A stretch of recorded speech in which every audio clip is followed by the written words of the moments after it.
रात्रीचे 1 वाजले। समोर 3 वरिष्ठ पोलीस अधिकारी आणि ठिकाणे पोलीस आयुक्तालय पुणे। काही क्षणांपूर्वी पोलीस आयुक्तांनी आपला निर्णय लेखी आणला आणि तो समोरच्या गर्दीसमोर वाचून दाखवला। पोलीस अधिकाऱ्यांनी आपला निर्णय सांगताच गर्दी आक्रमक झाली। समोर बसलेल्या 3 मुली ओक्साबोक्शी रडू लागल्या। गर्दी आक्रमक होताच वरिष्ठ अधिकारी उठून निघून गेले। आता या गर्दीत वंचितचे सुजात आंबेडकर होते आणि रोहित पवार सुद्धा होते। कालपासून मेनस्ट्रीम माध्यमात कोथरूडमधील प्रकरण चर्चेत आलं। काल दिवसभर पोलिसांवर गुन्हे दाखल करावेत म्हणून सामाजिक कार्यकर्त्यांनी पोलीस आयुक्तालयात ठिय्या मांडला होता। दिवसभर चौकशी करूनच गुन्हा दाखल होईल असा शब्द पोलीस अधिकारी देत राहिले। अखेर रात्र होत आली आणि गर्दी वाढत गेली। मध्यरात्री 1च्या सुमारास पोलीस अधिकाऱ्यांनी लिखित स्वरूपात आरोप करण्यात आलेल्या पोलिसांवर गुन्हा दाखल होणार नाही असं लिखित दिलं। पण तिथेच असलेल्या सामाजिक कार्यकर्त्यांच्या वकिली युक्तिवादाला त्यांना खोडून काढता आलं नाही।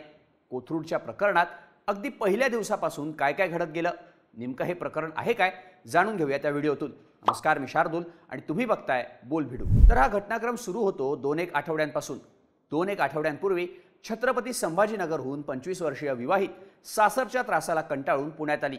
या मुलीचे सासरे पोलीस अधिकारी असल्याचं सांगण्यात येत आहे। तर या मुलीनं पुण्यात आल्यावर सामाजिक कामात सक्रिय असणाऱ्या काही मुलींना संपर्क केला। अर्थात सामाजिक कामात सक्रिय असलेल्या या मुलींनी तात्काळ छत्रपती संभाजीनगरहून आलेल्या या मुलीला मदत करायला सुरुवात केली। सासरच्या मंडळींविरोधात पोलीस तक्रार करण्याचा सल्ला सुद्धा तिला देण्यात आला। पण सासरे पोलीस अधिकारी असून ते मला शोधून काढतील, पोलीस तक्रार दाखल करायला गेल्यावर तक्रार दाखल करून न घेता ते सासरच्या मंडळींना बोलावून घेतील असं या मुलीनं सांगितलं। यावर श्वेता पाटील या सामाजिक कार्यकर्त्या असणाऱ्या मुलीनं तिला शासनाच्याच वन स्टॉप सखी सेंटरमध्ये जाण्याचा सल्ला दिला। तसंच इथं जाऊन तक्रार करण्यास सुद्धा सांगितलं। त्यानंतर थेट 31 जुलैला संभाजीनगरहून पुण्यात आलेल्या मुलीचा पुन्हा या मुलींना फोन आला। मला तुमच्याकडे 1 दिवस राहता येईल का? पुण्यात कोणी ओळखीचं नसून मी आता पीजी शिफ्ट होईन, त्यामुळं 1च दिवस तुमच्याकडे राहता येईल का असं विचारल्यानं या मुलींनी देखील तिला आपल्या रूमवर राहण्याची परवानगी दिली। संभाजीनगरहून आलेल्या या मुलींना असंही सांगितलं होतं की माझे सासरे PSI आहेत, शिवाय त्यांचे राजकीय कनेक्शन आहे, त्यामुळं मला ते शोधून काढतील।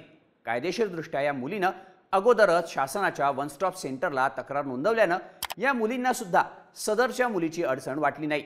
संभाजीनगरहून आलेली ही मुलगी 31 तारखेच्या रात्री या मुलींच्या रूमवर राहिली आणि 1 तारखेला दुपारी 12:30च्या सुमारास क्लासला जाते असं सांगून निघून गेली। त्यानंतर दुपारी 2:30च्या सुमारास अचानकपणे या मुलींच्या रूमवर संभाजीनगरचे PSI अमोल कामटे, कोथरूड पोलीस स्टेशनच्या PI प्रेमा पाटील, कॉन्स्टेबल संजीवनी शिंदे, सायबर पोलीस सानप, सासरे म्हणवले जाणारे एक गृहस्थ असे लोक या 2 मुलींच्याच अजून एका मैत्रिणीला घेऊन त्यांच्या फ्लॅटमध्ये शिरले। घराची झाडाझडती घेऊन ते तिथून निघून गेले, पण पुन्हा अर्ध्या तासानं ते परत आले। यातील एक मुलगी घरात कपडे बदलत असताना अचानकपणे दामिनी पथकातील महिला कर्मचारी आत आली आणि कपडे बदलत असल्याबाबत सांगितल्यावर आम्ही पण लेडीज आहोत असं ती म्हणाली। त्यानंतर घराची झाडाझडती घेण्यात आली। यावर या तिन्ही मुलींना कोथरूड पोलीस स्टेशनला नेण्यात आलं। दुपारी 3:30 वाजल्यापासून या मुलींना कोथरूड पोलीस स्टेशनमधील वरच्या मजल्यावरील रूममध्ये ठेवण्यात आलं होतं। इथे या मुलींना कॉन्स्टेबल संजीवनी यांनी मारहाण केली असे आरोप या मुलींकडून करण्यात आले। त्यानंतरच्या पुढच्या 3-3.5 तासात संबंधित पोलीस अधिकाऱ्यांनी या मुलींचा छळ केला, जातीवाचक टिप्पणी केली असे आरोप या मुलींनी केले। या तिन्ही मुलींनी याबाबत एक तक्रार अर्ज सुद्धा दाखल केलाय। त्यात त्या सांगतात, तुझं आडनाव काय असं विचारून तू अमुक जातीची म्हणून अशी वागतेस का? हां, मग तुम्ही महारामांगाचे, तुमची जातच अशी, तुम्ही अशाच वागणार। पुन्हा पुन्हा आडनाव विचारणं, जातीवर जाणारे म्हणून कुणीतरी टिप्पणी करणं, इतरांनी किळसवाणे म्हणून त्याला दुजोरा देणं, हे तिथे उपस्थित पोलीस अधिकाऱ्यांनी केलं। तिथले पुरुष पोलीस अधिकारी सतत माझं शरीर निहाळत होते। काहीतरी प्रश्न विचारताच PSI कामटे अंगावर आले। त्यांच्या हाताचा, खांद्याचा, हनुवटीचा खूप घाणेरडा, विकृत आणि असह्य स्पर्श मला झाला। त्यांनी तो ठरवून केला, एकट्या राहता का? रूमवर पोरं झोपायला येतात का? आता एकासोबत झोपायचं, उद्या दुसऱ्यासोबत झोपायचं आणि तुमची लफडी आम्ही निस्तरायची। रांडांपेक्षा 72 धंदे तुम्ही करता। तुझी आणि तुझ्या मैत्रिणीची ओढणी सारखी आहे। तुम्ही लेस्बियन दिसता, तुम्हाला पाहूनच तुम्ही LGBTQ वाले दिसताय असं म्हणत त्यांना सेक्शुअली अब्यूज करण्यात आल्याचे आरोप करण्यात आले। आता घटनाक्रमाबाबत बोलायचं तर यातील मुलीनं छत्रपती संभाजीनगरहून आलेली मुलगी कोंढवा इथल्या वन स्टॉप सखी सेंटर इथे असल्याची माहिती दिली। याच दरम्यान ॲडव्होकेट परिक्रमा खोत यांनी आपण पोलिसांना 4 वाजताच तुम्हाला हवी असणारी मुलगी वन स्टॉप सखी सेंटर इथे असल्याची माहिती पोलिसांना दिली होती। तरीही पोलिसांनी या मुलींना मुद्दामहून ताब्यात ठेवल्याचं परिक्रमा खोत यांनी माध्यमांना सांगितलंय। त्यानंतर ताब्यात घेण्यात आलेल्या मुलींपैकी एका मुलीला रात्री 12:30 वाजता पोलिसांनी रस्त्यातच सोडून दिलं। यानंतर सामाजिक कार्यात सक्रिय असणाऱ्या मुलींसोबत पोलिसांविरोधात तक्रार दाखल करण्यासाठी मध्यरात्रीस या मुली कोथरूड पोलीस स्टेशनला गेल्या, पण संबंधित अधिकारी नसल्यानं त्यांना उद्या येण्याच्या सूचना करण्यात आल्या। 2 तारखेला या मुली कोथरूड पोलीस स्टेशन इथे गेल्या असता इथे त्यांची FIR दाखल करून घेण्यात आली नाही। त्यानंतर म्हणजे काल दिनांक 3 तारखेपासून सामाजिक कार्यकर्त्यांनी या मुलींसह पुण्याचं आयुक्तालय गाठलं। जोपर्यंत ॲट्रॉसिटीची केस दाखल करून घेतली जात नाही तोपर्यंत आपण इथून हटणार नाही अशी भूमिका त्यांनी घेतली। पण पोलिसांच्या म्हणण्यानुसार IPCच्या 197 कलमाचा दाखला देण्यात येत होता। म्हणजेच नव्या BNS 218 कलमानुसार कोणत्याही लोकसेवकाला त्याच्या कार्यालयीन कर्तव्यात कृत्य केल्याचा आरोप केला जातो तेव्हा सरकारी मंजुरीशिवाय तक्रार दाखल केली जात नाही। अर्थात हा कायदा पोलिसांवर कारवाई दरम्यान खोटे आरोप करून आरोपी सुटू नयेत याची तरतूद करणार आहे। पोलिसांच्या म्हणण्यानुसार त्यासाठीच आम्हाला अगोदर चौकशी करावी लागेल आणि त्यानंतरच ॲट्रॉसिटीची तक्रार दाखल करून घेता येईल।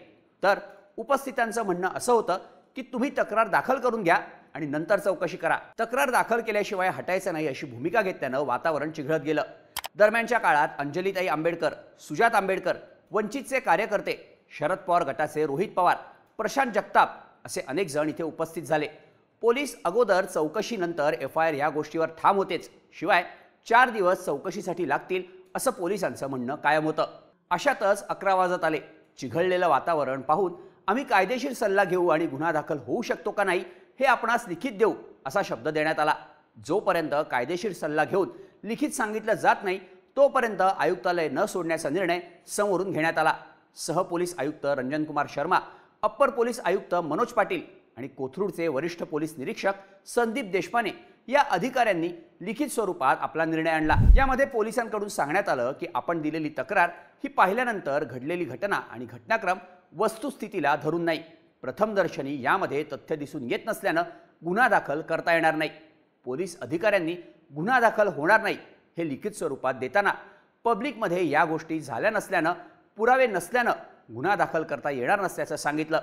यानंतर उपस्थितांनी प्रश्न विचारले।